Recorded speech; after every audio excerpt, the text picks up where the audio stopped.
Well, we have details of these headlines and many others coming up in the next 60 minutes. If you spend your time with me, you can also get interactive with us. We are live on Facebook, STV3 Ghana, so let's hear from you.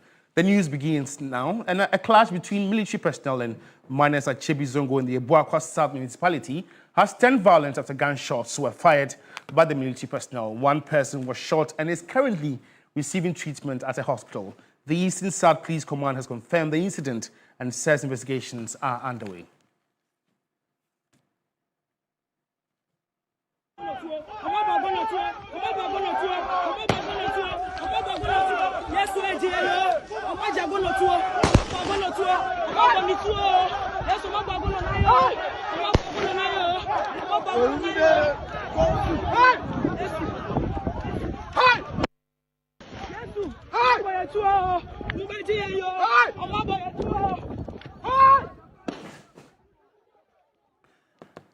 And now let's engage Parkwesi Shandov, who is the NEMO spokesperson and also Director of Communications at the Ministry of Lands and Natural Resources. Parkwesi, thank you so much for your time, and this is Weekend Central. Parkwesi, what happened during this very operation? Tell us. Well, George, so good afternoon, and it's a pleasure to connect on this all-important conversation. So the security personnel had been formally commissioned to embark on a sanctioned operation in the area. However, upon arrival, some locals within that enclave were not exactly happy with the operation. Indeed, they sought to interfere with the said operation. And so, as you would have seen in the excerpts that was just played, a couple of them attempted to forcefully interfere with the with the operation. But as is very typical of NIMOS, the personnel who are deployed to the field would always want to engage in civil discourse and dialogue when they encounter some of these situations. And so you would have seen that the military personnel in question subsequently decided to, draw a line, as it were, or insist that the persons do not move beyond a certain boundary. But the personnel, the individual in question, decided to ignore those repeated warnings, and that is what led to the unfortunate incident. And so by way of summary, it has just been a story of some individuals seeking to interfere with sanctioned NIMOS operations, and that is what resulted in the unfortunate incident. Okay. PK, has any arrest been made in that regard? Yes, a few arrests have actually been effected, and the police command in that area, as we speak, they are currently supervising investigations to bring closure to this particular development. So has the operation halted or is still active? Well, due to security concerns, I'm unable to disclose the status of the said operation, but the NIMOS task force, I can confirm, are still in that area and jurisdiction. Let's look at our efforts in the fight against Galamsey. If you want, let's say, to rate us in terms of effort on a scale of 1 to 10, how would you rate our efforts so far, 1 to 10? My assessment would surpass 5, 6, and 7. My effort to actually surpass 7. And the reason is very simple. The scale of devastation that the current government of the day met, indeed, George, was very huge. In fact, if you look at the recent numbers, previously we've always been communicating that well over 5,500 hectares of land had been lost and decimated due to illegal mining activities. But recent updates suggest actually that the number is within the range of somewhere 10,000, 9,000 hectares of land. Within this period, coupled with all the devastation even on the polluted water bodies and the interventions that we have rolled out, it is safe to say that we have done well over 5 or well over 6 out of 10, even though there is much more to be done. So certainly we are not where we want to be, but we are certainly not where we were in the past as well. Marcus, I'm sure a potential Galamsey is watching. How discomforting is this trade that used to be a cash cow for them? Well, so government and the entirety of, the ministry, coming from the minister himself, the Honorable Amakufibua, is not existentially against the enterprise of mining, because we can all agree that mining is a very viable economic venture. The issue, however, is that it should be done with recourse to the relevant environmental laws and procedures. So, for instance, that is why the government has gone ahead to even introduce the Responsible Cooperative Mining and Skills Development Program, which seeks to ensure that you can do the mining. However, it should be done responsibly. So, potential miners, everybody in the space, the message is very, very simple. You can go ahead, do the mining, but it has to be done properly. But if you flout the regulations, definitely you would surely and definitely be dealt with. Pakwesi, thank you so much. I'm sure I'll come to you again for updates on this very operation. Pakwesi Shandov is the spokesperson for NAMOS and also the Director of Communications at the Ministry of Lands and Natural Resources. Away from issues relating to Galamsey, a massive fire has engulfed a warehouse used for the storage of numerous barrels of alcohol at Tema Community 26. The fire prompted a major emergency response by the Ghana National Fire Service. According to the public relations officer of the Tema Fire Service Unit, 7 fire tenders were deployed to combat the fire, and after several hours of firefighting, the blaze was eventually brought under control.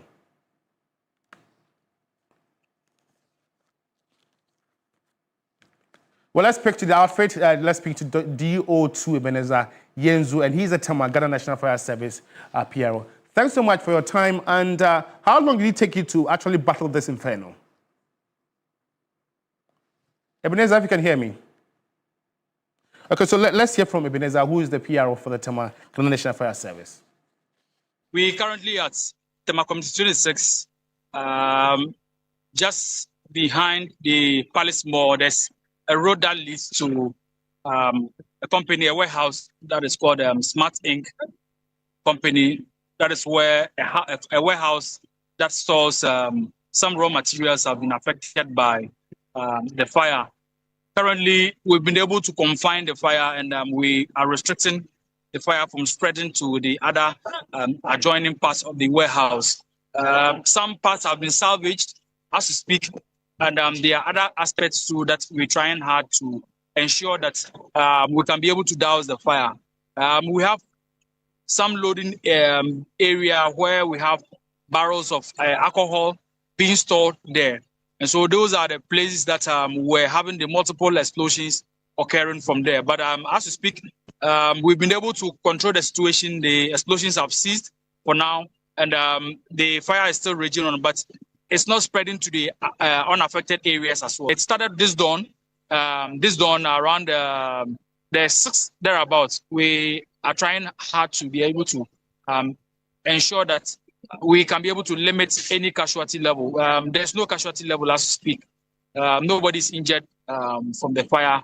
All the firefighters are also safe. The workers are also safe. We are here with some few vehicles as well to help with the conveying of foam compounds as well, which will help extinguish the fire very quickly. For firefighters who are doing the firefighting, we'll be on the lookout for any traces of a source of heat that could have possibly ignited this fire. So investigation starts from when we arrive at the scene, whilst firefighting is ongoing. And post firefighting, we'll do what we call this scene reconstruction and try to identify where exactly we can be able to get the source of the fire. 50% of the warehouse is gone now. I can say it that way, but we have to finish with the firefighting before we can be able to now quantify the amount of goods that have been lost, maybe quantified in terms of money.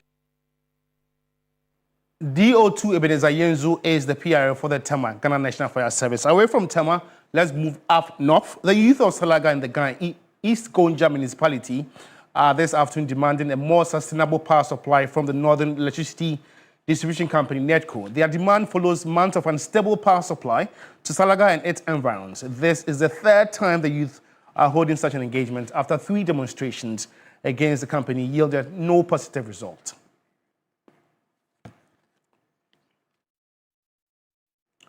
Christopher is our correspondent, and he joins us via Zoom for more updates. Chris, how dire is the power situation in Salaga? Yes, so George, I can confirm to you that the power crisis in Salaga is not something that is new to the people, because for the past 3-4 years, the people have been battling this persistent power outages and low voltage. Now, in a day, as the manager for the area stated, he counted close to 30 power outages within 24 hours. And the people are saying that their businesses are being affected. Healthcare delivery in the area has actually also been affected, because they mentioned that some lives were lost as a result of this at the health facilities that are within the catchment area. And so it's a very worrying situation for them. But for them, despite several demonstrations to draw attention of duty bearers to this particular incident, the issue still remains the same. And they are hoping that this time government will take it up and do the needful. Let's take a listen to what some of the youth have been telling the management of NEDCO and the media. The lighting system in Salaga is really worrying. Almost every 30 seconds, light goes off in Salaga. The manager himself, who is in charge of Salaga, also said it. Even yesterday, when he counted the number of times the lighting system went off, it's about 30 times within a day. So this is really worrying. Gadgets are burning, and it's really serious here. He himself admitted to the fact that the lighting system is not stable. It's affecting lives and properties. Some time ago, we had a brother's house who got burnt, not even just one, about 3 to 4 houses. Considering health facilities, the current Salaga hospital is facing a lot of problems. Children are dying. We have, even because of this lighting system, we don't have a consistent water supply, because they keep on telling us our water problem is because of the lighting system we have over here. Currently, we are appealing to everyone to come on board. The situation is very worrying because children are dying in the hospital in incubators. Equipments and gadgets are being destroyed. Houses are being burnt. In this situation, this is about the third house which has been burnt to the ground, just due to this off and on. And in some situations, people cannot be attended to in hospitals. Our businesses are collapsing. Cold stores are dying off. Our parents who used to sell even cold drinks cannot do so. But what can we do than to say, to appeal to our people to help us in this situation? Chris, what's been the response from NEDCO officials? Yes, so George, basically they keep giving assurances that they will ensure that the work on the line to get stable power to Salaga and its environs. They've also indicated that the pressure is not only from Salaga. You talk about Yendi, Bimbilla, Pandai, Wolensi, and some parts of the OT region are all experiencing such challenges. They have also indicated that in recent past, they have tried to salvage the situation by doing some maintenance work. Unfortunately, for the residents, the maintenance work they have done is something that is even compounding the situation. But NEDCO officials keep giving the assurances that they are trying their best, and have indicated that if they get a substation around Pandai, the situation will be remedied. Unfortunately, GRIDCO, that is supposed to do this, says they are currently their financial status is not something that can lead them into doing that, and so they should keep on doing the maintenance until that time that they have the money to do so. You remember recently the energy minister was in that area and giving the assurances that they are going to get a substation around the Pandai area. That is yet to yield any positive results, and so NEDCO is saying that they will continue to do their best to give them the power that they require, but they should be patient with them as they speak with other stakeholders to get this done. Let's take a listen to what NEDCO officials have also been saying. So I want to appeal to the youth that we are in this together, and if the situation doesn't improve, we are not also sleeping, because anytime power goes off, our phones will be ringing.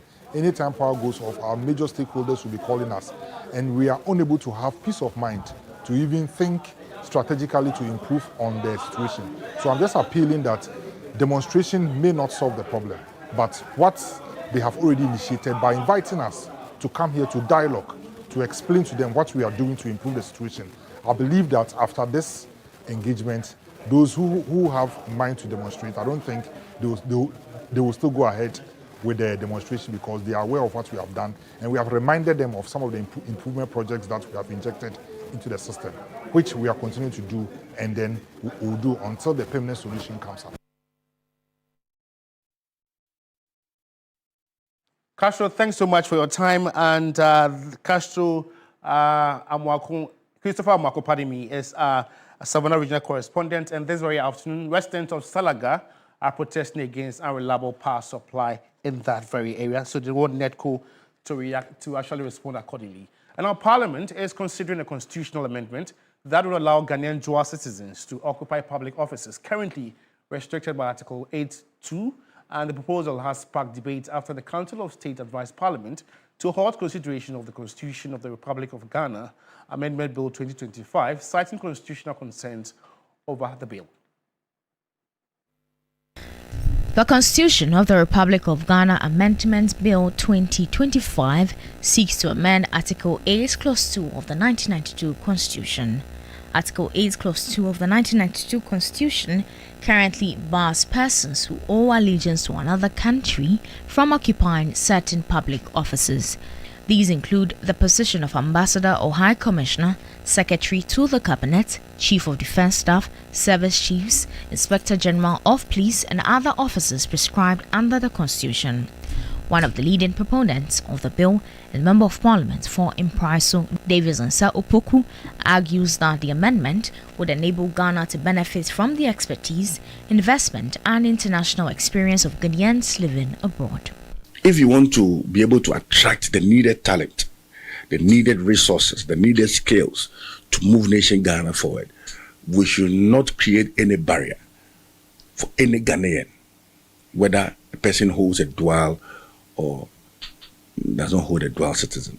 However, the Council of State has advised Parliament to discontinue consideration of the bill, raising constitutional concerns over the proposed amendment.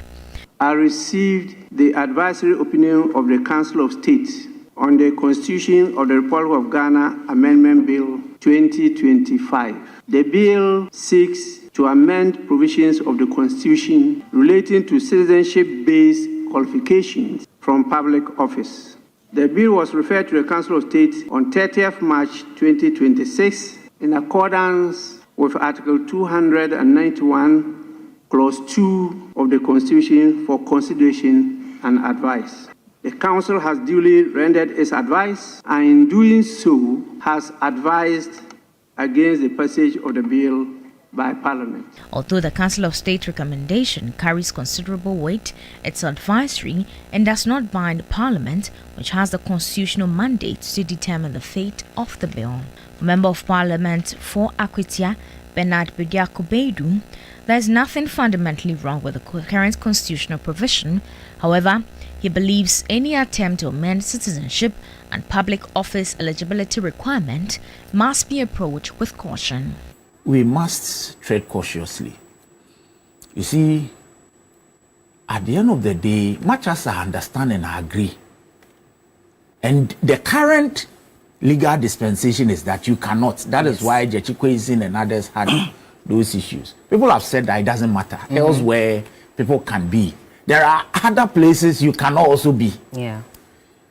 Looking at our history, I would think that there would have been nothing wrong with it, but we have to be careful. Former Member of Parliament for Tamale Central, Inusa Fuseni, believes the restrictions should apply only to the presidency and members of Parliament.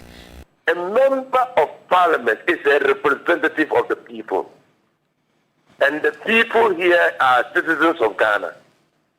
The citizens of Ghana will want a citizen of Ghana to represent them in Parliament. And so, to make laws for their own benefit. In fact, the representational duties of a member of Parliament arises because all the citizens of Ghana cannot be sitting in Parliament making laws for themselves.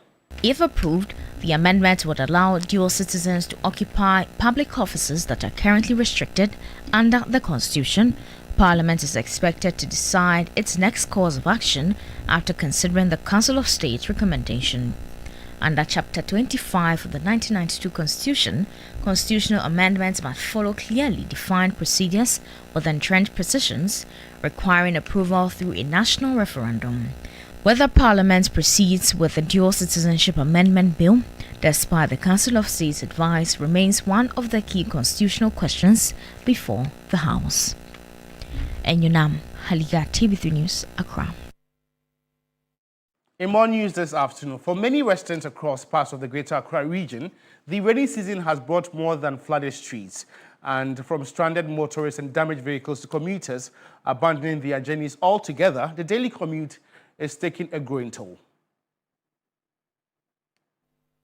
For the people who live here in Dome-Kwabenya constituency and other neighboring constituencies, the journey in and out on these roads is not measured in kilometers. It is measured in potholes, discomfort, and many issues that are associated with braving these roads in and out. Today, we are at one of the very popular roads in the constituency, Dome-Kwabenya, Boshe, which leads from Agbogba, Boshe, then it goes into Ashongman. We will be engaging with some of the commuters on this road and people who live here to know their true predicament and what happens most of the time when it rains in this season of the rainfall. The rains may have worsened the condition of these roads, but some residents say the problems began long before the first drop fell. Across parts of Dome-Kwabenya, roads connecting homes, schools and businesses have become increasingly difficult to use, leaving motorists stranded, damaging vehicles and disrupting daily routines. At Boshe, Academic City, some drivers attempting to use the road were forced to turn back after their vehicles became stuck in deep muddy sections. Others, hoping to reach neighboring communities or simply run errands, abandoned their journeys altogether. The road is very bad. It's very bad. I didn't know it's like this, but I've been passing here. Initially, when they came to grade it, it was a little bit better. But today it's very bad. We couldn't go, so we have to turn back. My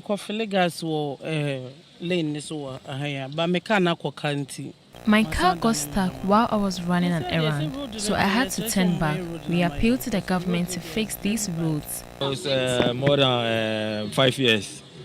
The road here is bad, it's very bad, so they should try and fix it for us. It's spoiling our work and our car too. The spare parts and things. So right now, if I've locked inside, I just came out. The frustration is shared by workers and residents who say every rainfall leaves the roads in a worse condition than before. If you are coming from Medina now, once you tell the drivers you are going to Boshe, many refuse to go because of the condition of the road. Even school buses now drop children at the junction, leaving parents to walk through the muddy road to pick them up. Has it been like this throughout? Yeah, since it started raining. I'm an Okada rider and this is where I work. This road has been bad for a long time and it's even worse when it rains. I have to take my motorbike for servicing every 2 or 3 days because of the road.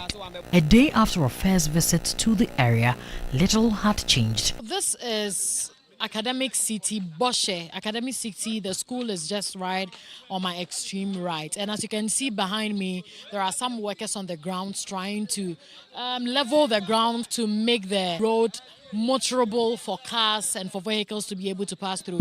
Some few days ago, we were here and we realized that some cars got stuck here. They could not even pass. They had to turn and go back, finding their own way out of the situation. They mentioned to me earlier that they work here, they work around. But looking at how deplorable the state of the road is, they had to come to the grounds and then do something to help the neighborhood.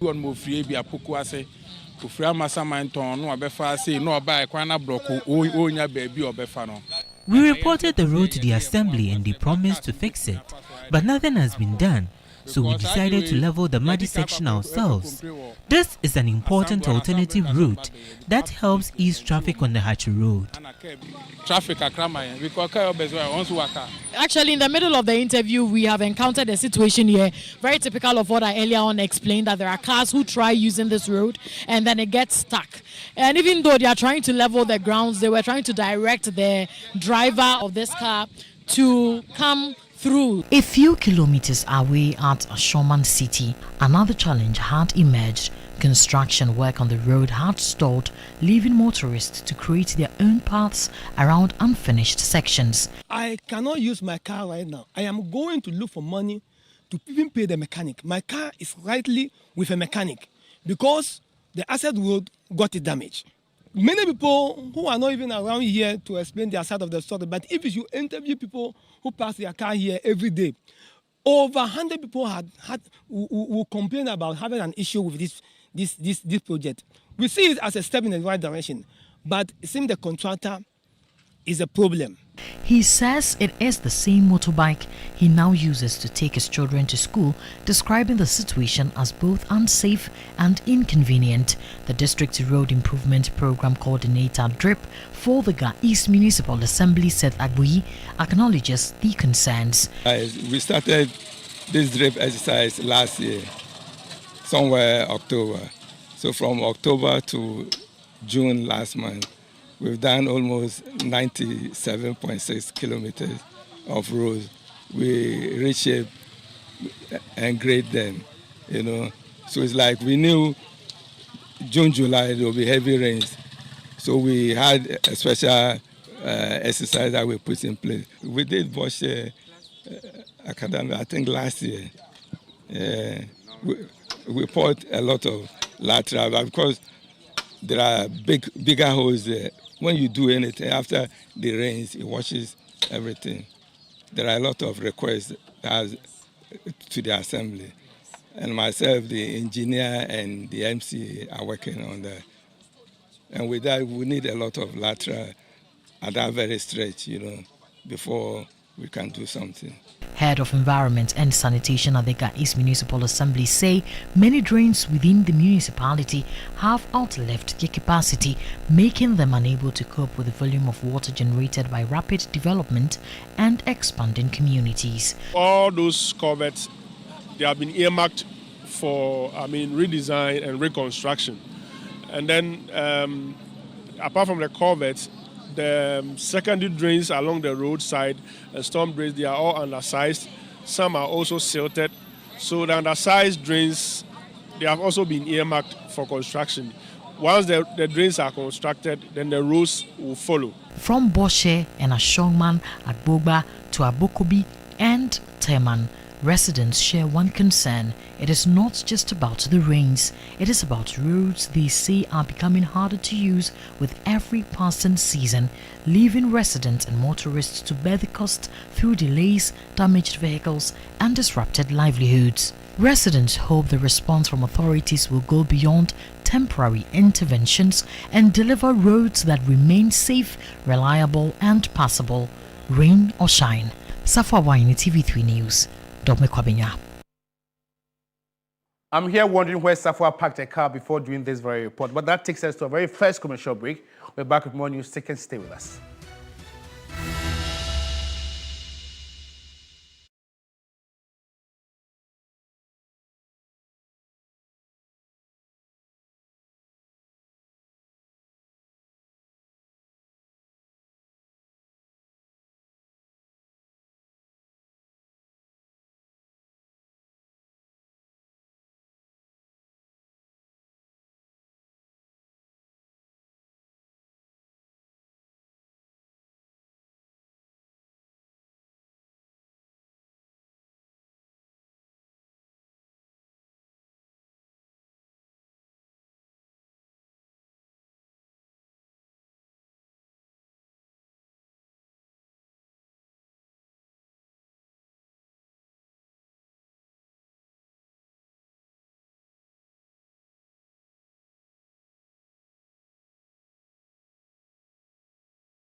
Welcome back from the break. You're still watching Weekend Central here on TV3.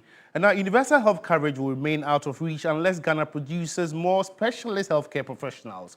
That's the message from the health minister, who says expanding specialist nursing training is central to improving access to quality healthcare across the country. As the burden of non-communicable diseases such as cancer, cardiovascular diseases, kidney failure, and diabetes continue to rise, government says investing in specialized nurses has become critical to improving patient outcomes and ensuring equitable access to quality healthcare.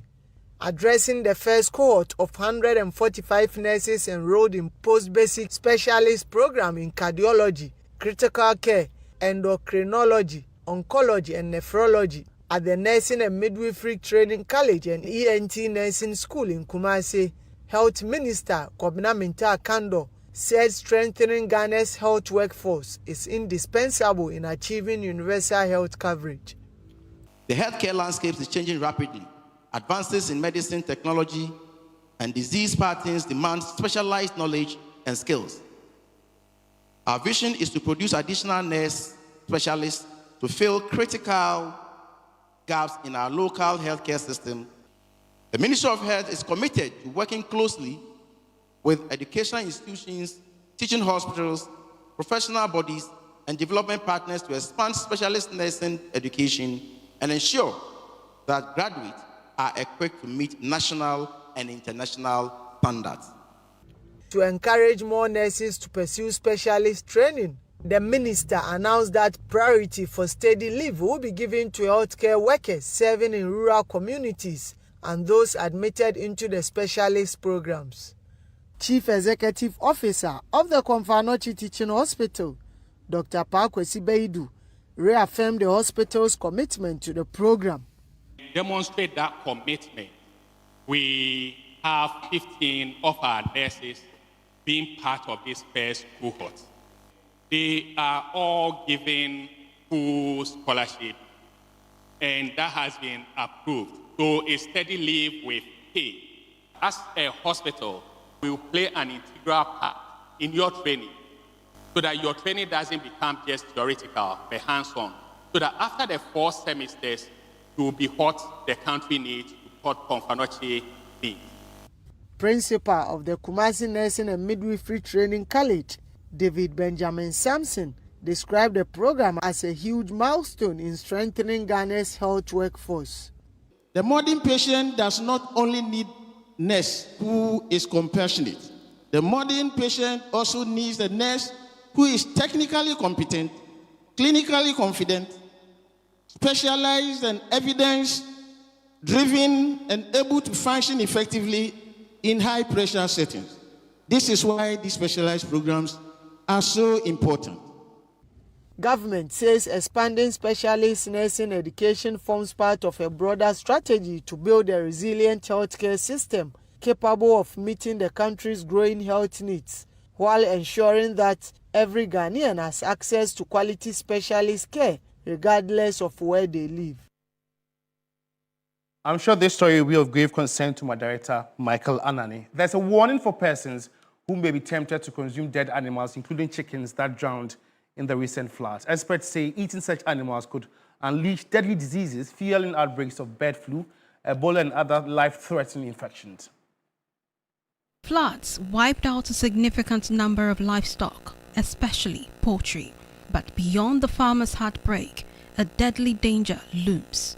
In some communities, people are risking their lives by buying dead animals at low prices for food. People who are into animal farming, into poultry farm, into sheep and goats and cattle, whereby this flooding also extended into the facilities that they use to keep these animals, especially poultry. When it does happen this way, we expect that they dispose these dead animals safely. They should make sure that those birds don't come into the public food chain. Sometimes when it happens, people want to take advantage of cutting the heads, dressing them for the public. It's not safe to consume dead animals. So should your poultry birds get dead due to flood, don't take advantage because you're going to make money to do that. Risk Communication Officer at the Ghana Veterinary Service, Dr. Benjamin Kisisasu warns that this reckless practice could trigger catastrophic disease outbreaks. There's a need for them to ensure what we call biosecurity, making sure that the fencing of their facility, the disinfectant that is stepping, because as it's flat, you know, the water comes from so many places, from cemetery, from other farms. If you don't take care, we'll have outbreak of disease that can affect animals, and some of the diseases that affect animals can affect humans. We know about Ebola, we know about bird flu, we know about mpox and Lassa fever. For those who are into the poultry especially, bird flu in Ghana, we still normally have some cases. The poultry farmers in Greater Accra and the eastern region have been left devastated. Association President George Dasa warns affected farmers to take precautionary measures and desist from selling flood-killed birds. The waters that came in, you know, these waters are contaminated waters, and therefore it makes the whole bird unwholesome. So the advice is that as much as possible, these birds will have to be either burnt or buried. They shouldn't be consumed at all. In those areas affected, we are actually trying to let our members know that these birds will need to be disposed of very well, either by burning or by burying. But to consume is no. He says urgent precautionary steps are underway to protect farmers and avert another disaster. Beatrice Sowa, TV3 News, Accra. Well, let's know what you make of this very caution. We are active on Facebook as TV3 Ghana. Hopefully, we'll read your comments and share them to the rest of the world. That takes us to another break. We keep watching Weekend Central on TV3.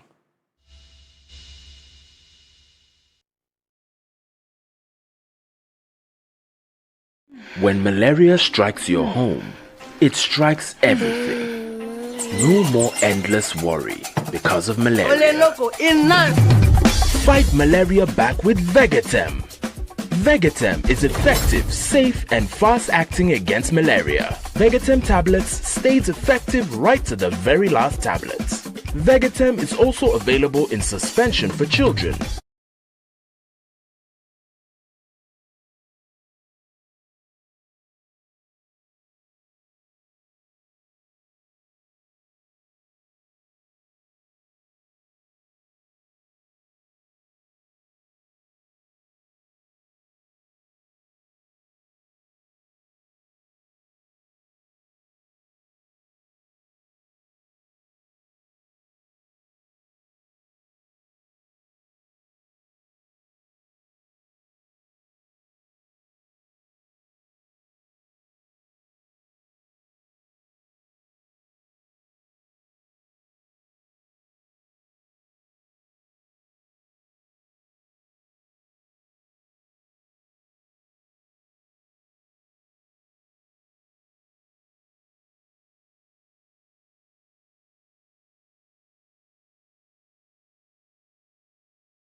Commission will not happen here, will not be repeated here. Now, our message to those who would want to encroach upon the land is that they must stay clear in their own best interest, not to fall victims. The Bono East Regional Minister noted that no land allocation would be made without an adequate budget for development. We've realized that we have people working on the land. We have farmers working on the land. So we have decided to make sure we compensate them. That is their legal position. Additionally, we have also decided to allocate a portion of the land to any of the institutions who are ready to build structure on the land. But before we can do that, unless we see your budget, we have to find out whether you are ready in terms of funding. Still in the north, the overlord of Wala State, Wa Husseini Saidu Purple IV, alongside its traditional leaders, has urged President Mahama to expedite the timely completion of the 24-hour economy market in Wa. Correspondent Ibrahim Wangara reports. Speaking ahead of the sword-cutting ceremony for the project under the government's 24-hour economy market initiative in Wa, the overlord of Wala State, Wana Husseini Saidu Purple IV, expressed concern about the timely completion of the project. The paramount chief of the Gule traditional area, Saidu Brema, spoke on behalf of the Wana. We want to warn you that we have seen similar situations before. When you speak, they say you are doing politics, but I'm not a politician. I want you to finish this project so it doesn't turn out like the National Cathedral project. Me, I'm not talking about anybody. The one municipal chief executive, Alhaji Nora Issa Danwana, assured the public of the Assembly's financial support for the project. The people of Wa should expect a loss because this is a market project that comes with everything in it. They also have the responsibility of ensuring that the contractor gets payments at the right time. Just as I speak now, we have 10% of the contract sum. And as we received our district assembly common fund, 25% goes in for this particular project. So I believe anytime the contractor needs money, you always have access to it. The project consultant, Abdul Razak Baton of Homework Resources Limited, said construction would take a maximum of 30 months to complete. And now to the northern region, where after years of chieftaincy conflict and a severe water shortage, residents of Wenchiki in the Chereponi district have received a rehabilitated community dam. The project is expected to improve access to water for both domestic use and farming while supporting lasting peace in the community. For years, the Wenchiki community in the Chereponi district experienced a chieftaincy dispute that resulted in the loss of more than 6 lives. While peace has returned to the area, the community is currently faced with water crisis, which has made staying in the town more challenging. The Wenchiki Electoral Area Assemblyman explained that the situation became acute when their only dam was destroyed by heavy rains due to tensions from the dispute. Residents from the different factions were unable to cross into areas with water. This left women and children to spend long hours in search of water. Later, women go to fetch water.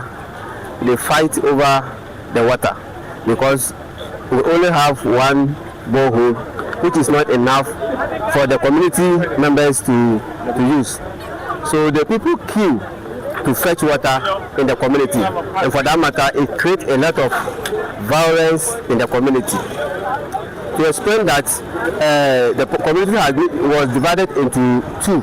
That's when there's a borehole in the other side, the other people cannot even cross to go and fetch water. The situation persisted until an intervention arrived by Coastal State's systematic mechanism to rehabilitate the dam.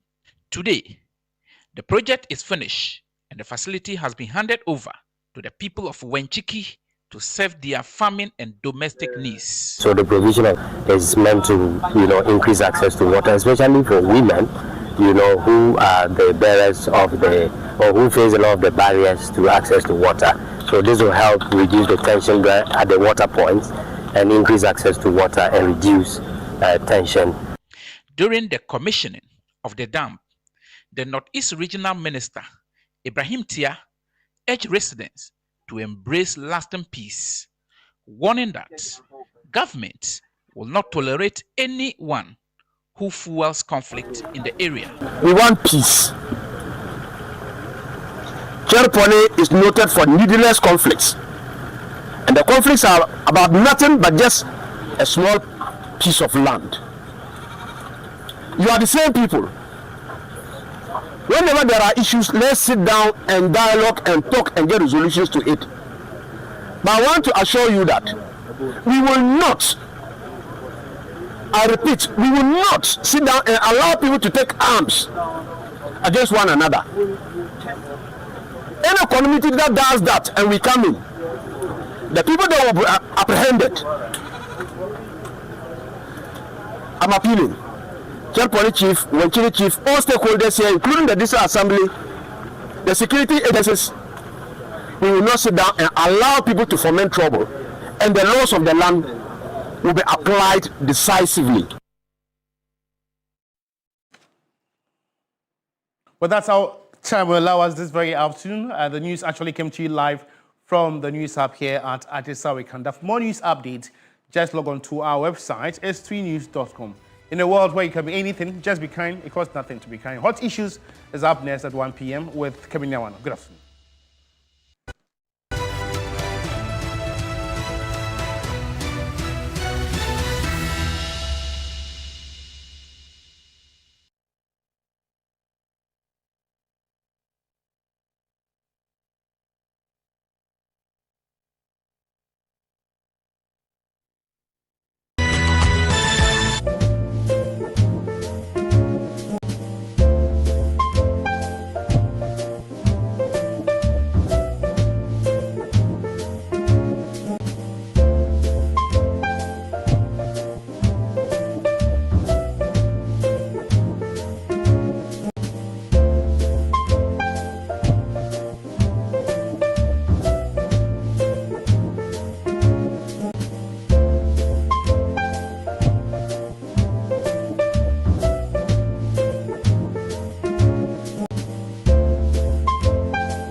Hello and welcome to Hot Issues. In this edition, we turn our attention to Ghana's railway sector, an industry once regarded as the backbone of national transportation.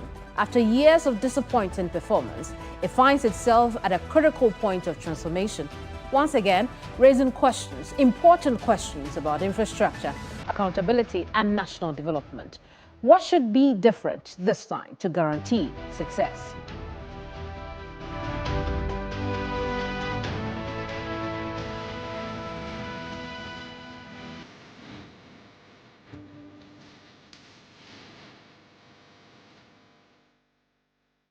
I am Kemeni Amano, and in this edition, I sit down with the institution mandated to oversee rail development in the country. My next guest is the CEO of Ghana Railway Development Authority, Dr. Frederick Apo.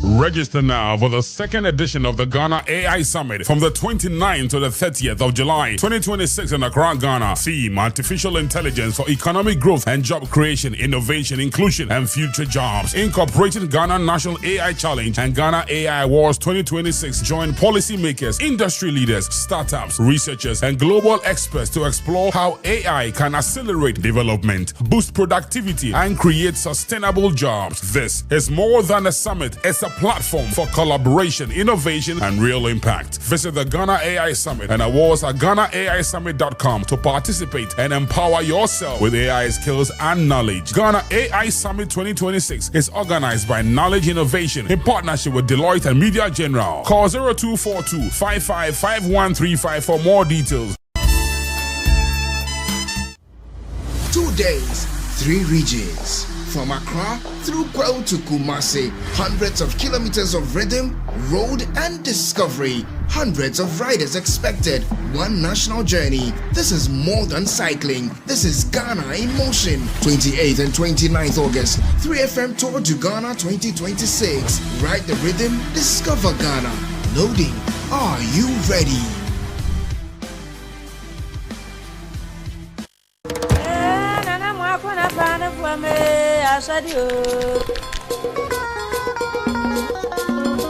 Where I am proudly from, our culture has been grace and royalty woven through generations.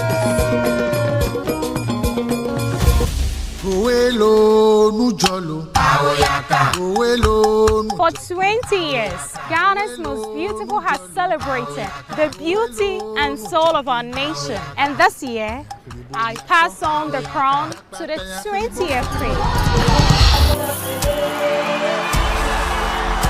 Who wears the 20th anniversary crown? Are you that bold, beautiful, graceful, and proud Ghanaian lady to win the all-new 20th anniversary crown? 200,000 Ghana cedis cash, brand new car, and all-expense-paid trip abroad, a scholarship for a master's program, participate in an international event, Zodorio deal, a set of gold jewelry, and many more. Join the audition journey. Visit on 8th July at Miklin Hotel. Takrady on 10th July at the Western Serene Atlantic Hotel. In Accra on 12th July at TV3. Scan the QR code now to register. GMV at 20. 20 years of culture, grace, and legacy. Ghana's most beautiful is 20 years. Brought to you by Gino.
Doctor, welcome to Hot Issues. Oh, thank you very much for having me. In the last few weeks, you have made very bold promises to the Ghanaian people when it comes to turning around the story of railway development in this country. What gives you that confidence? What is behind that assurance? Right. Let me take this opportunity to extend my greetings, of course, and that of the authority to your viewers and listeners. Before we give you that confidence, I want people to understand where we are coming from. Mm-hmm. This is the state of Ghana railway sector as inherited by His Excellency the President on the 7th of January 2025. We had Tema to Mpakanan project, which has been constructed. This is just to also remind the public that His Excellency secured the funding during this first term and in 2016 and left office. But the construction was completed by His Excellency Nana Addo from 2017 to 2024. Mm-hmm. The completion of the Tema to Mpakanan railway line left a lot of defects, including the defective signaling, which was not working, for about 11.75 million, and up to 5 kilometers of the railway infrastructure from kilometer 61 up to 66. With the fastness removed. This was captured by your colleague at TV3. So the TV3 documentary, you can see that. The Western Railway Line project, which has been talked about for a very long time, being constructed by Amani Investment Limited, had been suspended since 2024, when His Excellency came to office. Ghana Railway Company Limited, which is the state arm operating company, were owed 6 months salary arrears from September 2024. Also, I think this documentary by Fourth Estate, which gives you an understanding of the dreams, where the Kodjokrom DMUs and lines have been left abandoned. For His Excellency invested $165 million in the rehabilitation of the line as well as the acquisition of the 2 DMUs. This year? Oh, this was 2015, 2016. Right. It was left, obviously, lying there from 2022, not maintained. And the line, of course, defective. But to be fair, yes. And I like that you come up with 2022, because before 2022, we know that based on documents, some work had gone on the Kodjokrom one, for instance. Yes. Okay. Yes. All right. So work was done because I think the Amandi first contract was to do the rehabilitation of the narrow gauge from Takoradi Port to Kodjokrom, and secondly to Kodjokrom. That was done as part of this Excellency $165 million investment. Then, of course, the Railway 6 taken from Manso, Kodjokrom to Hini Valley is the Railway 6 contract, whereby we secured €500 million facility to construct that line. But as part of the IMF conditionalities and conditionalities imposed, the funding was truncated, whereby leading to the abandonment of the contract in 2024. So, and also, I made mention salary arrears for the Ghana Railway Company Limited from September. This was the state of Ghana Railways as we know it. Right. So, and now, let me give you the perspective of where we are today. So now, Tema to Mpakanan, through the effort of the President and the Minister of Transport, we repaired the line, all the defective lines, and managed to operate the line from 1st October 2025. As of today, we are doing roughly about 7,000 passengers per week along the Doyum, Shah Hills, Afienya, and to Tema Harbour. Okay, not a lot of people gave us a chance. Even for 3,000 passengers per week, they didn't give us the chance.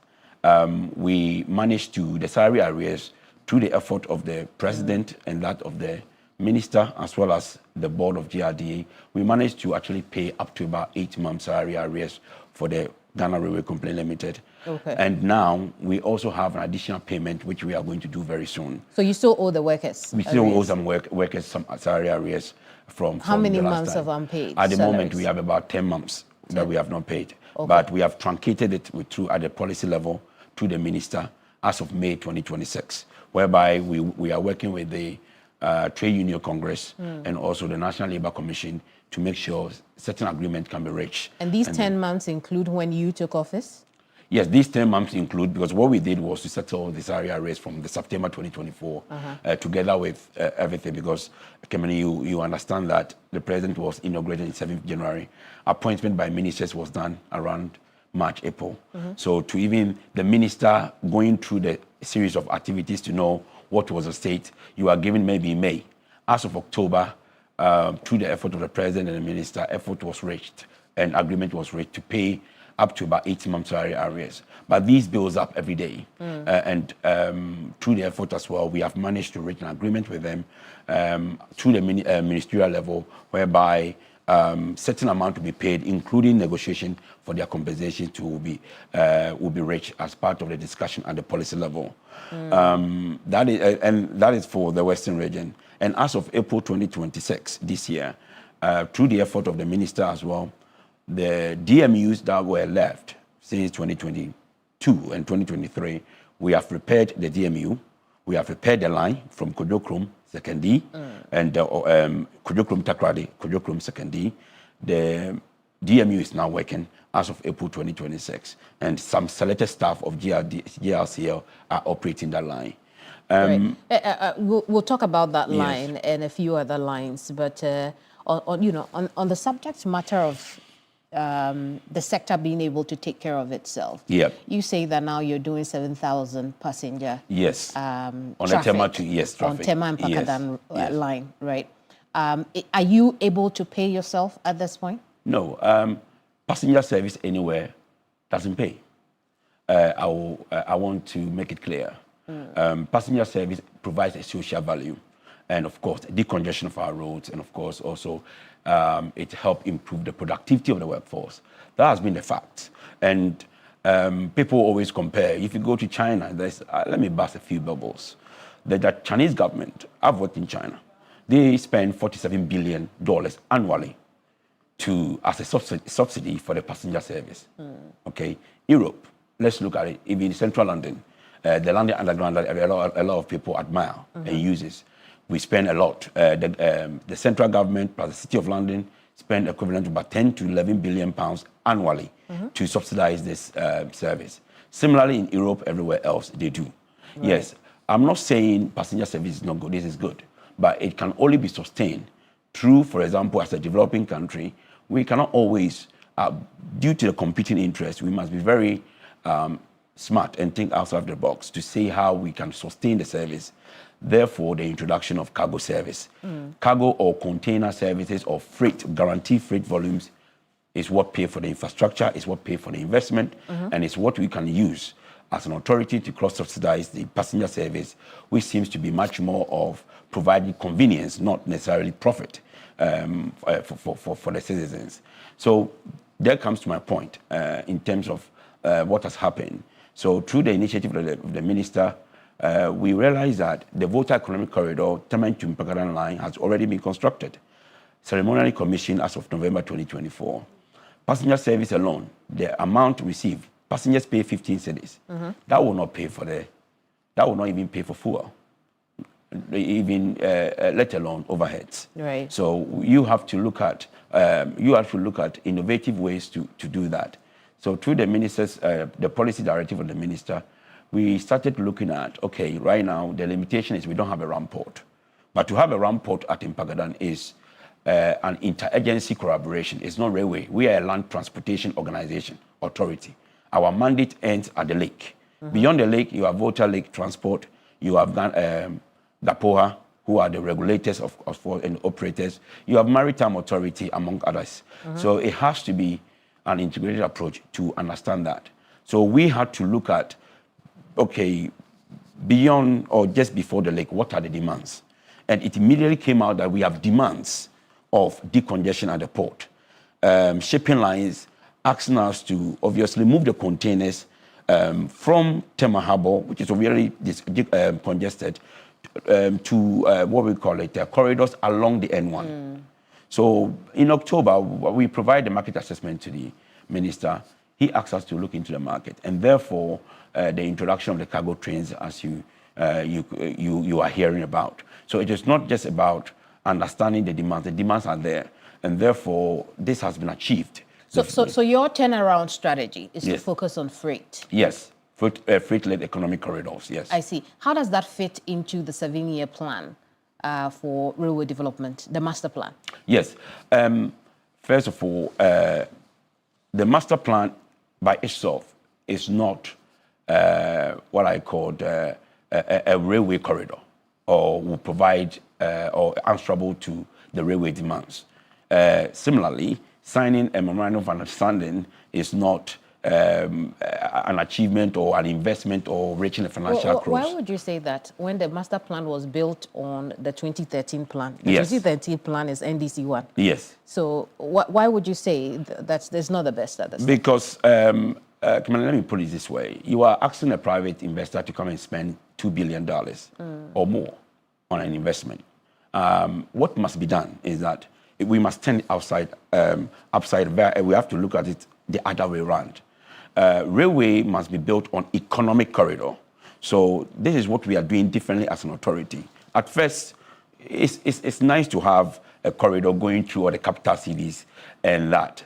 Yes, it's nice to have. Is it just nice, or it also makes economic meaning to connect the capital cities where a lot of trade takes place? Yes, connecting the capital cities connecting the railway to capital cities is nice to have, but it lack what I call commercial viability and bankability of the line. What's the evidence of that? The evidence is that, can we say since when? 2013. Have you had anybody investing any money in the railway? That's evidence for you. And secondly, somebody will say, oh, we've signed memorandum of understanding. Memorandum of understanding is not an investment. No, but the concept of connection itself is what I'm asking for. If you say that the concept of connection is only nice, but not economically viable, not commercial enough for the railway sector, I want to understand what that means. Because if we are able to connect Kumasi to Accra, or even through Ho, so to speak, yes, yeah, it makes economic sense. It makes economic sense. Right. On paper, it does. On paper? Yes, it does. Why do you say that? Because we have to turn the formula around. Okay. Before you even construct a master plan, look at what we've done. We are looking to secure binding off-taker, minimum off-taker agreement of the producers, mining companies, cocoa board, agricultural producers, shipping lines, petrochemical companies. We have to get an off-take agreement with these, what I call economic corridor. Right. Railway must be seen as an economic corridor before you construct it. Once you have the off-take agreement on table, which is a justifiable income, a private entity, or let's say a private investor, can take that as part of the investment strategy to secure commercial funding, or be it any financial arrangement. Okay. So when you have a master plan, which connects all the capital cities, no feasibility study have been done, no off-taker agreement have been reached, what you are going to have is you are going to have dozens and dozens of investors trooping through your office, like I've had for the past 16 months since my appointment. Everybody is enthusiastic. They come with a lot of energy. Fred, I'm here to invest. I'm coming with my investors, and that I want us to sign a memorandum of understanding. I said, oh man, I'm not going to do that. First of all, we need to look at it the other way around. So, the authority, we have conducted detailed feasibility study. We have the EU Commission, which is here, right? They are in country now, conducting further assessment of the feasibility study, what we've done before, but validating it and making sure that when we talk about the commercial viability, it's there. And we have to also assess all the potential of taker agreement that we are reaching with the mining companies. So, Doc, what I hear is that the 7-year plan is half-baked, and not that it's not economically viable. No, we are making it much more what I call investor-friendly. And we are talking about commercial viability of the line. Okay. So now, when you come as an investor, when you come to Ghana Railway Authority, I'm not going to ask you, if you say, Fred, let's send an MOU of $3.2 billion, $4 billion. No, I know you want to just take some pictures with the president. That's why you've come to me, as something you put on. That's your impression? No, it is the impression. Because you come, all I ask you to, now the game has changed. You come to me, I will ask you, provide proof of funding, commercial and technical proposal based on the already established feasibility study that we have conducted as an authority. We have over 7 feasibility studies. I'm giving that to you. So propose that. It will then goes to my minister. My minister will then communicate to the Minister for Finance. Due diligence and financial intelligence will be done on the funding. Values for money assessment will be done before it goes to cabinet for approval and for, let's say, I would say parliamentary approval before we sign anything. Because we've now gone through the pain point, understanding that you are ready to commit. But necessarily coming to the office. So how many of such investors have successfully gone through the vetting process? Vetting process so far coming out about 5 out of about 348 that came through the door. I see. You see, investors, wanna-be investors always come. And that has been happening for a very long time. It's not just me. They see the railway as a, something that they want to invest. But we need to then switch the strategy. Gone are the days where you construct railways and look for the passengers and the freight. It's gone. Nobody is going to invest in that. Okay, you need to, first of all, as an authority, establish the economic corridor. And when I talk about economic corridor, you need to get binding off-ticket agreement, like what we have now. We have signed off-ticket agreement with about a couple of companies. 4 are within the pipeline that we are evaluating and we are going to sign. This gives confidence to any private investor who is going to... And these off-taker agreements are with which companies? Oh, I cannot... Industry? Industry. Right. We are looking largely at the shipping lines along the Volta corridor, as well as some of the mining companies on the Western Railway line. We are pushing for that because without pushing, the mining companies, you have to understand them. Having an off-taker agreement, which is binding, without giving them a timeline, skills, or when you are reaching the mining, is also counterintuitive. So what we have to do is to make sure that we are working with them. They understand our milestone, our production method, our financial models, and that is what we are doing. So, for example, the EU came, we set up a meeting with the port, Takoradi Port, for them to go and meet the director of port. Similarly, they have to go to Buankra Inland Logistics Terminal to meet Shippers Authority technical team and the investors there. Right. Let's run it back a little bit, right? And look at that feasibility studies you talk about.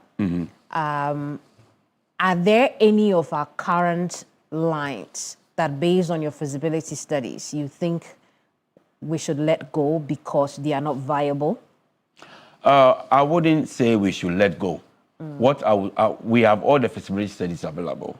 So once you come, I will, first of all, before we even talk about the need to invest, we must conduct what we call, we must do revalidation of the existing feasibility. Revalidation does not necessarily mean you are going to look at the environmental assessment report again, you are looking at the geotechnical report, the hydrological report, or looking at the line of route. No.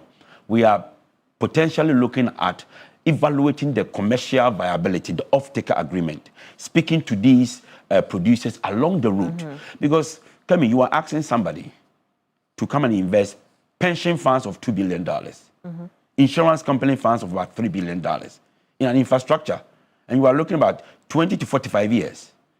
And literally, if you understand what it involves to even reach a financial close, you wouldn't allow people to sign MOU necessarily. They must first commit.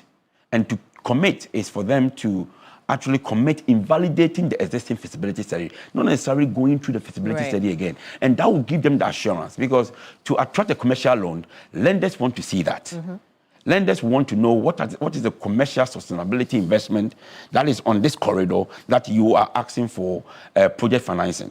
And it can be syndication as well. So it's not necessarily commercial loan. It might be project developmental banking initiatives and loan, and a mixture of both, both having concessional loans and commercial loans as well. Very well. Yes. You've mentioned the EU a lot. Yes. We know that we recently got some grant from the EU, correct? Yes. 21 million euros? Yes, dollars. Dollars. What are they getting in return? Nothing. Okay. Nothing. They just want us to give us 21 million euros. Yes, we competed. The key thing is that Tema to Impact, the signal system, as I mentioned, the $11.75 million is not operable as part of the Tema to Impact construction. What it means is that our trains, you wouldn't see our trains running 2 minutes after each other. It's just we have to run one train at a time. We are using one called manual traffic control, which is not the best, using walkie-talkie and telephone. In terms of that, it is not also good for safety of the railways. You mean all those were, the things that we need now the thing we're going to spend the 11 million, you say, The on, 21 the million 21 million dollars on, were not done under the over 400, nearly 500 million it was done. dollar project. Okay, what It happened? was done, then? but it was not integrated. It was not tested. Okay. So in railway terms, we have two types of commissioning. We have what we call, ceremonial commissioning. What happened in November 2024 was ceremonial commissioning. It's not bad. It's just that we didn't test the signal system. Okay. Tema to Mpakadan consists of 3 railway systems. The permanent way, which is the track. The rolling stock is the DMU, the vehicle that you see. What most people don't see is the signaling. The signaling controls the traffic demand on the line, necessarily your revenue, your money. So to test a line, to technically commission a line, you must, per the railway standard, you must test the integrated systems, both the vehicle, the permanent way, and the signaling, to ensure compatibility that it works along the line of route, which is 97 kilometers. Unfortunately, due to some delays through the procurement process, what happened was that the signal system was not tested at the time of commissioning. So what happens now is that we acquired some trains whereby the signal system, we cannot fit the onboard computer that can communicate with the track side. Also, when we came and we did a technical inspection of the line, we realized that even the signal system on the line, we cannot even test the level crossing, the automated level crossing. Right. So it simply means that, and also the vehicle position on the DMU cannot be verified. When that happens, it means that you cannot run, this line is not signally compliant in line of railway standard point of view. So we made a case. The EU opened the NDCF funding in Brussels, and through the directive of our minister, we competed. It is the funding for interpretability and sustainability of railway systems. So we competed as part of authority through that initiative, which took us to Brussels and Cote d'Ivoire with the support of our minister. And the Republic of Ghana managed to secure a $21 million US grant for ETCS Level 1. What does the ETCS Level 1 provide? The European Train Control System will allow for what I call multiple train running. So you can see 2 trains moving from this direction, 2 trains moving from that direction. The trains can travel at a control speed of about 80 kilometers per hour, knowing the positions of each vehicle. And therefore, it means that you can move more trains, you can earn more revenue, and you can also move more passengers in a short time. Right. So what they are doing for our rail sector is that they're giving us a system that is worth $21 million. Yes. I see. And what becomes of what was already there? We are going to have to uninstall them. Yes, we are going to make some of the systems, like point machines, will be removed. We are going to also install ASIL counters. The ASIL counters allowed for us to detect the positions. But largely, the GSMR, that's a global satellite mobile communication, we are going to build upon it. We've also got a fiber optic cable which connects to that. So certain items we are going to maintain.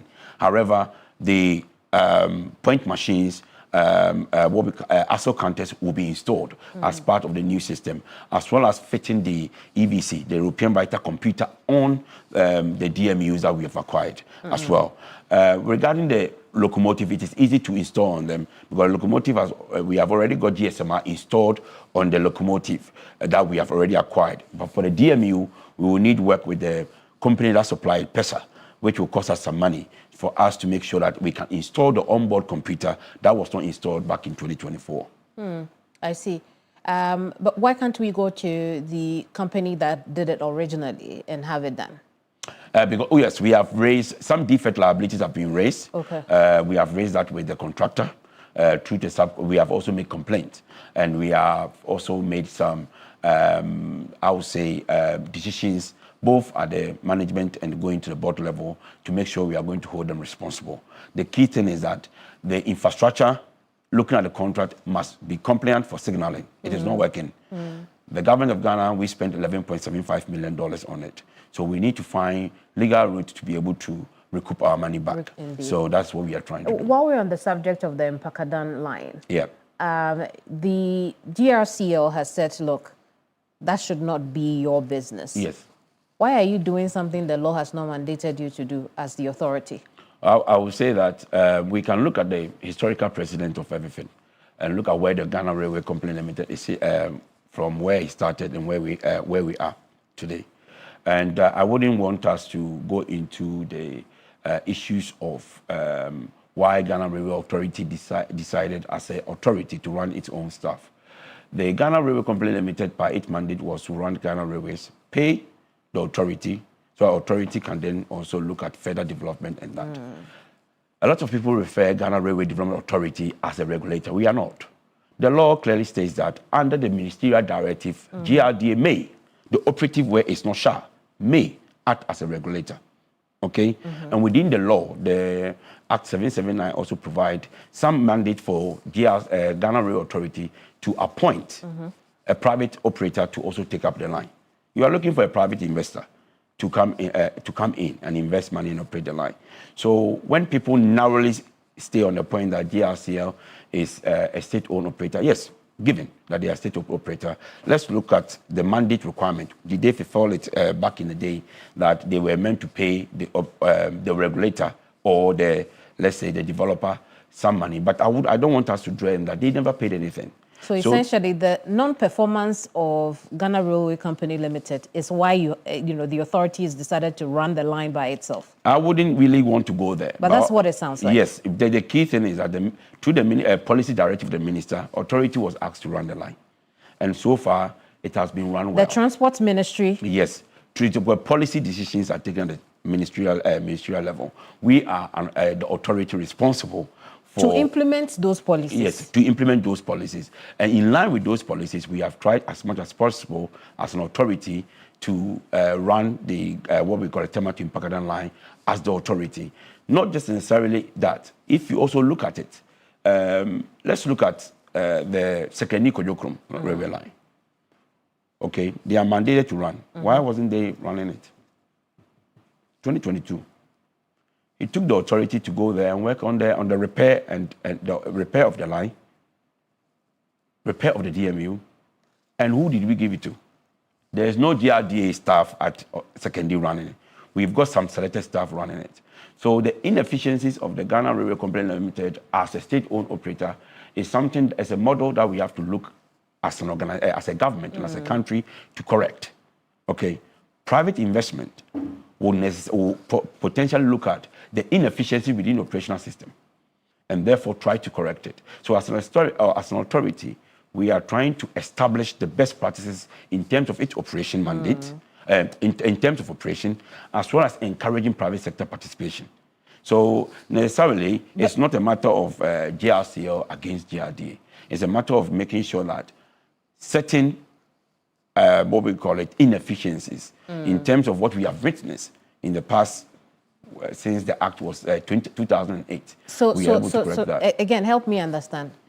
The authority is choosing not to be a regulator at this point because the law says may. Oh, no, it's not choosing to be a regulator. But when you, besides that, yes. when you look at the Act in its entirety, it is also clear that the authority has been put there to dominate and regulate the sector. You can't take that away. No, yes, I wouldn't say dominate. Let's look at the best practices. You are a developing nation, okay? Now, you are a developing nation. Right. You have a railway line of 135 kilometers, okay? You have a staff strength of Ghana Railway Authority together with Ghana Railway Company Limited, a staff strength of over 1,200 workers. You are earning literally, let's say you're earning potential per month. That's not even pay for the fuel that you have basically using to operate on these lines. And therefore, you are talking about vertical separation of regulator, operator, and developer. It doesn't work. The key thing is that let's look at what we have. Kenya Railway Authority, Kenya Railway Corporation embodies all the three principles. Yet they have a total line of about 594 kilometers. Right. You have a line of 135 kilometers. Okay, it's like having three-story building, but you are demanding that of course only 3 people must live in because 3 people must live in, and each one must have a different role. What I'm just trying to say, Kemi, is that in order for value for money, we must ensure that as a country we have an authority that is obviously self-sufficient in terms of having a proper structure in place. Right, so are you a regulator or not?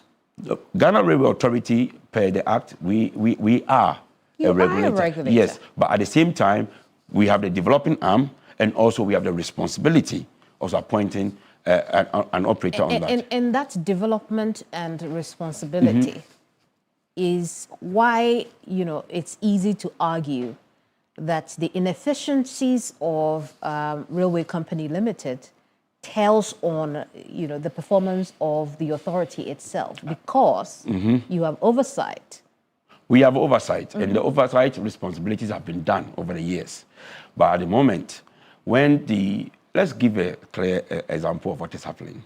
All right, when Ghana Railway Company Limited were hauling the manganese from Insuta at the time, and they were making money, and Ghana Railway Authority was there. Let's ask the question: that was Ghana Railway Authority paid per the Act, the revenue end paid to the authority? Well, I can understand that. Okay, yes or no? That is the question. Now, the authority comes in to do the repair, and they go away. For example, I made secondary Kojo as an example for you. We went in to repair the line. For how many years now have payments not been done? Oh, since the inception of the Act. Since the inception of the Act. So even now, payment is not being done? No. So even now... But what are you doing to change that? Yes, what we are doing to change that as an authority, as I mentioned, is that there's no point as a developing nation. We need to look at best practices around the world.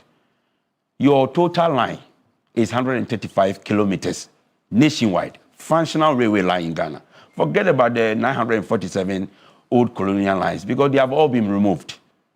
All right? So what we are proposing is that we are proposing similarly to what they have in Tanzania, similar to what we have in East Africa, in Kenya, and that we have to have one company, one authority. What is the point of having a regulator, a developer, an operator when your total functional line in the country is 135? Well, you're not even up to 500 kilometers. Perhaps also because the law looks forward to private hands in running or in developing rail lines, right? And so if a regulator is not separated from a service provider, it will complicate it when private hands now come into the fray as far as commercial rail line running is concerned. Don't you think so? Yes, that is why the authority have introduced what we call open access. The open access is that government controls the infrastructure, private sector-led approach in terms of the operation. No private sector is coming to invest in your railway construction for now, if you don't have a vibrant procedure as to how you are going to give them the room to be part of the operation. That is why we are in the amendment of the Act, we are pushing for a private sector-led approach in open access. That is what is done in most countries. Government is responsible for the infrastructure, and of course, private sector participation comes in. And that is why we have companies. We have now got about 4 companies applying for track access license on the Tema to Mpakana corridor to operate by their own locomotive, responsible for their own overheads, but pay track access charges every month to the authority to repair and do the maintenance of the line, and also provide slot. That will ensure the efficiency of the line. But literally saying, per the Act, we are state operators, you are running to the ground. And yet, how does that even help to attract a private investor? They will come, they will look at the operation arm, they will look at the developing arm, and they will look at the revenue process, and they will ask themselves, why should we come in to do that? So that has been the hemorrhaging factor when it comes to the railway, Ghana railway sector as a whole. The sector is dying. And to avoid that, we need to make sure that we are able to introduce some best practices within the industry, whereby we can then have a consolidation approach of having a single company, a single authority, call it what you wish, but a simple company responsible for the development, whilst we are allowing a private sector to come in. One may ask then, if there's a disagreement between the authority or the company and the private operator, who can settle that? We have a ministry responsible for that. So as part of the agreement, a DAB can be set aside whereby you can appoint a professional engineering institution like Ghana Institute of Engineers or Surveyors to be able to adjudicate the matter. It doesn't necessarily have to be that the operator is much more overshadowing. Looks like you have it all thought out. How far are we with the amendment? Oh, it's going through now. It's with our minister at the policy level. So our minister will have to then, a cabinet memo has to be written and will be sent to cabinet, and it will go through the process. So we are looking at a situation whereby the Ghana Railway Development Authority, more or less, we will become some selected staff of GRC, Ghana Rail Company Limited, will come together as one. And therefore, we are going to have one, what we call house authority. Right. So it will be Ghana National Railway Authority, not Ghana Railway Development or National Railway Authority. With that, we can attract private funding. It is clear. The mandates are not confusing. You have a clear mandate of what you are trying to do. But as and when the line expands, we don't even have 500 kilometers. We have standards that govern vertical separation. You don't vertical separate because it is nice to have. Right. You must separate and attach funding to it. Okay, so it must be done in view of the what I call allocation of resources, so that it will be of beneficial interest to the Ghanaian citizen. Let's do some numbers now. How many new lines have you added? What do you mean by new lines?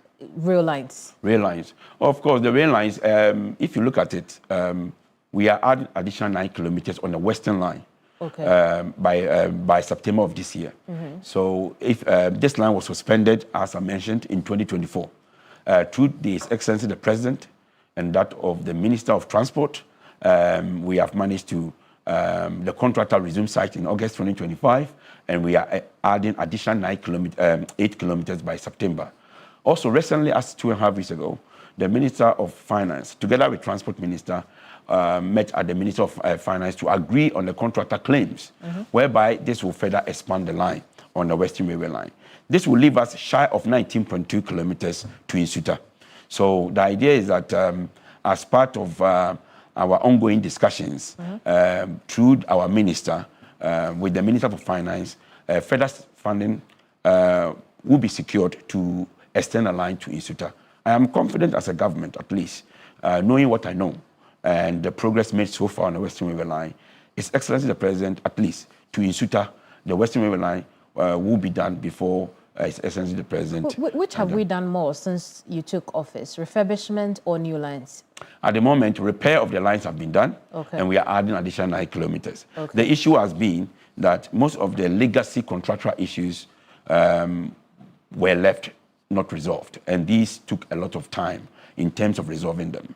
But where we are now, we have got a clear direction on the Western Railway line, as I mentioned, and that is ongoing.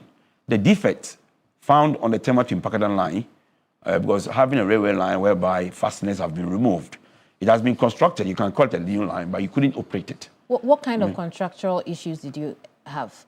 Contractual issues I have is the signaling that is not working, the signaling which is not working on the Tema to Mpakadan.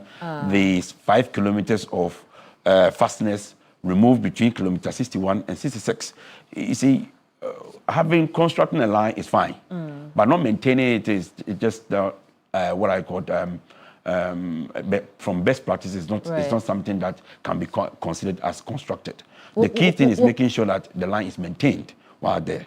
We'll talk about railway reserves in a bit, but I want to talk about those 2 trains that came in recently. The 2 locomotives. 2 locomotives. How much did those cost us? 2 locomotives, together with 20 wagons, is 37.6 million cedis. 38.6 million. 37.6 million cedis, yes. The opposition has had cause to say that they were old trains. Yes. Manufactured in the 1970s. Now, you have explained that they come in classes. So which class did we buy? Let me first answer this way. I wouldn't even consider that. Let me answer this way.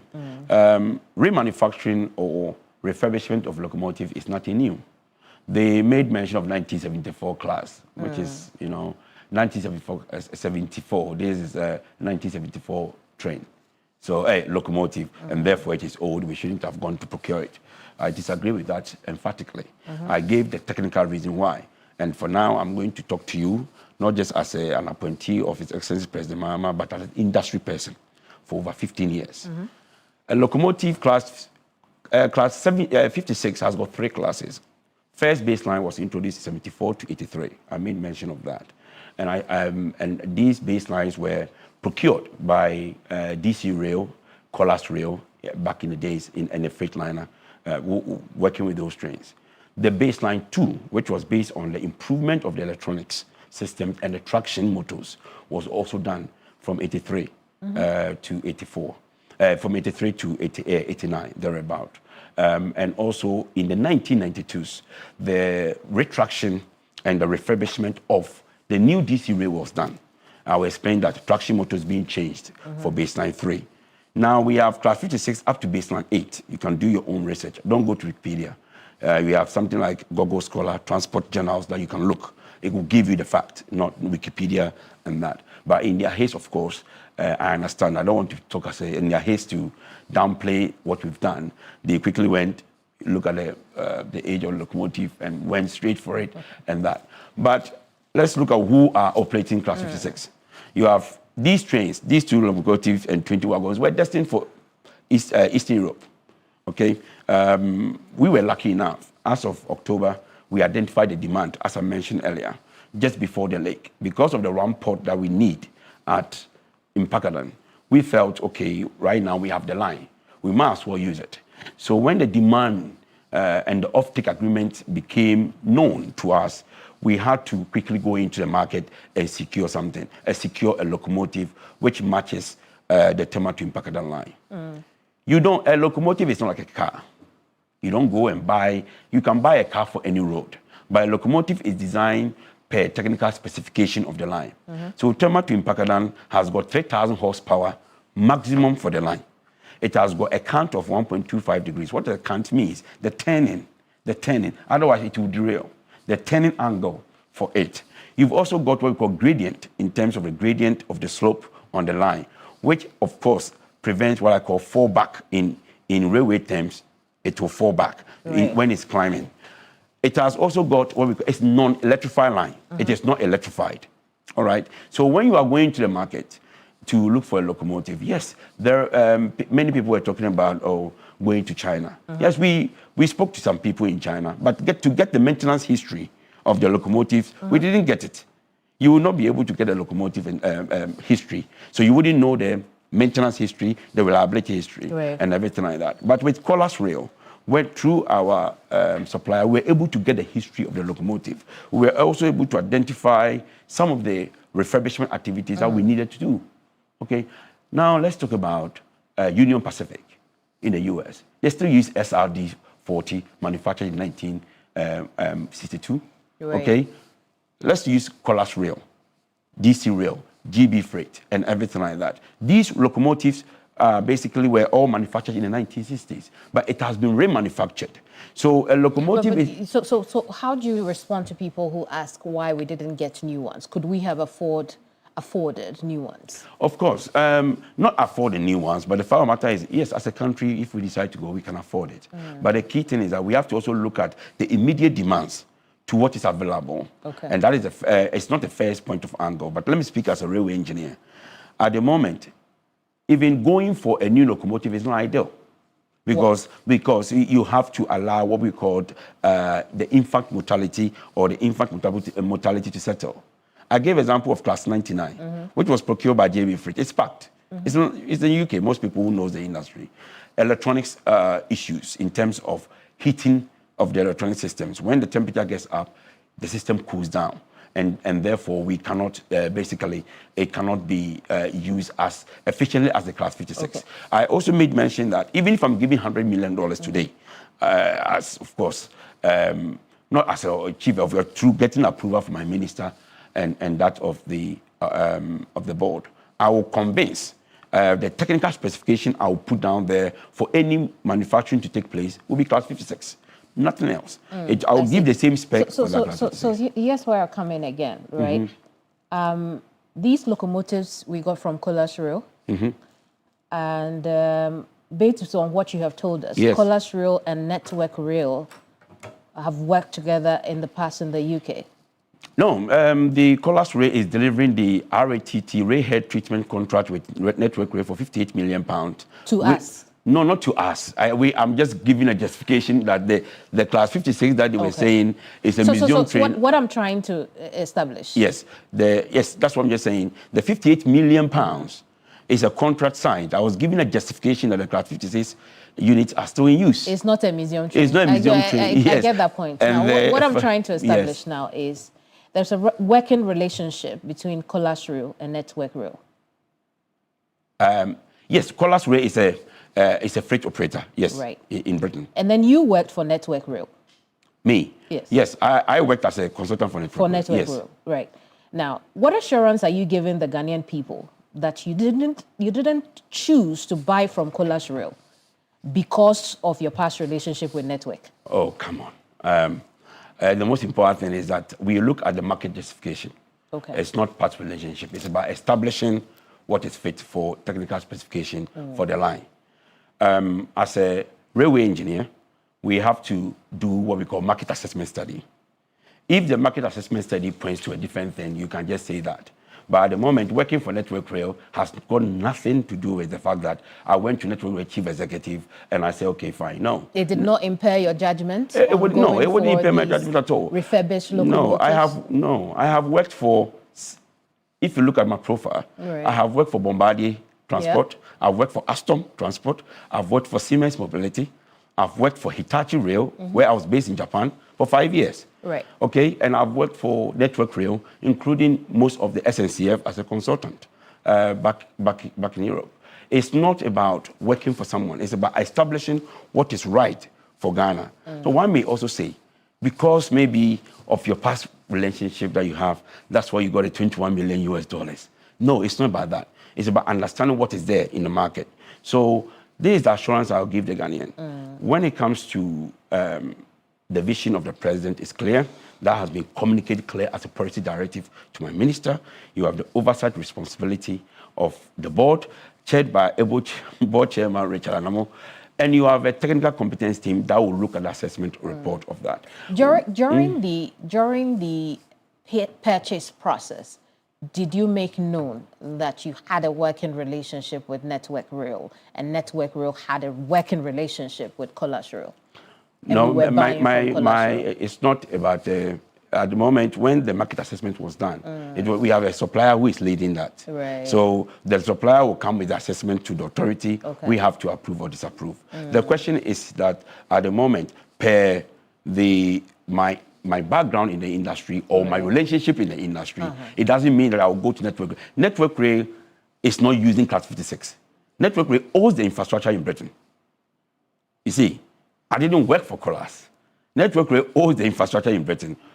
Colas holds the, owns the asset in terms of the rolling stock. So basically, if you look at the relationship, you might just be worried that, okay, if I had worked for Colas, then you can just say that, but assuming that you are the infrastructure owner, it has got no relationship in terms of that. I want us to look at railway reserves. Encroachment is one of the biggest problems that you have faced in the past under every administration. What is being done differently to ensure that the path is clear and encroachers do not take undue advantage? The encroachment of the railway sector is a problem, of course. If you look at what we have, the line connection between Insawam that was removed in 2022 or encroached. Tema to Mpakadan, we are still having issues with encroachment level. This is just a cultural and behavioral issues that we have. People don't respect the railway line. And unfortunately, since the start of the Tema to Mpakadan, we've had 2 fatalities as a result of encroachment. We have, in the short term, we have constituted what we call the community sensitization program to make sure we manage the line through the community sensitization program led by our corporate affairs team every week. Sometimes our teams are even subject to brutality when they are trying to tell people not to encroach the line. Similarly, we are also working with some of the law enforcement agency. I will take the opportunity to thank the Tema Harbour Police Commander Ban, for outstanding support given to us so far. He deploys men today between the tracks as well as on the train to prevent some of these encroaches. But it's not sustainable. We are also looking at fencing. But the issue that we have with fencing is that even people are just breaking down the fencing. They are breaking down, vandalizing the fencing, and so using the right-of-way as a walk path. We are working with the authorities, the assemblies, to make sure we can do this. But at the same time, we are going to work with the other DCEs to ensure that we can protect the right of way and also try as much as possible to move people who are encroaching the right of way, especially within the Insawam enclave and the Western region as well. I see. I want us to look at, the amount of money, the sheer amount of money that you need to turn around the sector. The sector, right? What do you hope to raise the funds? That's a very good question. At the moment, we are looking, His Excellency the President made it clear that we are going to look at the private funding. So private BOT, build, operate, transfer, build, operate, own, transfer, models of PPP that can work. And looking at, I gave you experiences of what people were trooping through the office, but we realized that now, to now move forward, we had to change the formula slightly. We had to look at the economic corridors and do what I call the due diligence on these investors before we take anything or sign a memorandum of understanding. So at the moment, we have tried as much as possible doing that, and we have four key I'll say investors who are going through the process as I speak now. From the government point of view, we are not looking for what I call overall funding for the sector. Because if you look at it, the Western Railway line alone, the idea is that we want to get from where we are at Esuyesu to Hamale. We are looking at $4 billion. That investment will not come in as a bulk. We have to look at a phased implementation or strategic approach by taking one mining site after the other. So first, we are only 19.6 from Ghana Manganese Company Limited. Let's target that as a phase one. We target that and we start hauling. After that, we go up, we have what we call Opomanso. Iron is still in exploitation stage, but we work with our sister company to be able to get an offtake agreement there and to extend. So without a strategic approach in this arena, by looking at the producers or agricultural producers, looking at the fuel tankers, the economic people that uses that economic corridor, and getting an off-taker agreement, it will become difficult. So we are looking at mixed models of both. Government-led approach in phases, private sector approach in phases. Therefore, that's why we are doing or necessitating that investment approach of not necessarily looking at a master plan going from capital cities to capital cities, but rather looking at the economic corridor, signing the off-taker agreement as part of the feasibility study to ensure that we can attract the private capital into the investment. How impactful is illegal mining on some of your lines? Yes, on the Western Corridor, we are facing issues with illegal mining. I'm also sorry to say that from the Dunkwao stretch to Nyinanyini stretch, we have almost lost the existing right of way due to Galamsey. So we have to introduce a bit of what we call recovery of asset or land. And this will also push up the pricing. But we have identified new route whereby we can get to Nyinanyini at the same time also. So illegal mining is quite very, in terms of our railway development sector, is impacting us. It will be introducing about roughly 20 to 40% of the CAPEX costs, additional CAPEX costs needed to recover the land and to construct the line. That is why we are working with all these agencies and the Western Regional Police Commanders to make sure we can protect the right of way and ensure that the corridor will not be damaged. Otherwise, what it means is that per the soil level integrity that we need, we might have to divert the line slightly from the original or existing colonial route. We have to go just two things in one. You've talked about how expensive fuel is and the likes in running the passenger train. Yes. Should we go up on the cost of use for passengers on the passenger train? And then also you have projected that you could be making $10 per ton for freight, which is your master plan. Yes. To target freight use at this time. What are your projections of how much you could make through your IGF based on that? Yeah, good point is that I'm not a fan of increasing prices for passengers.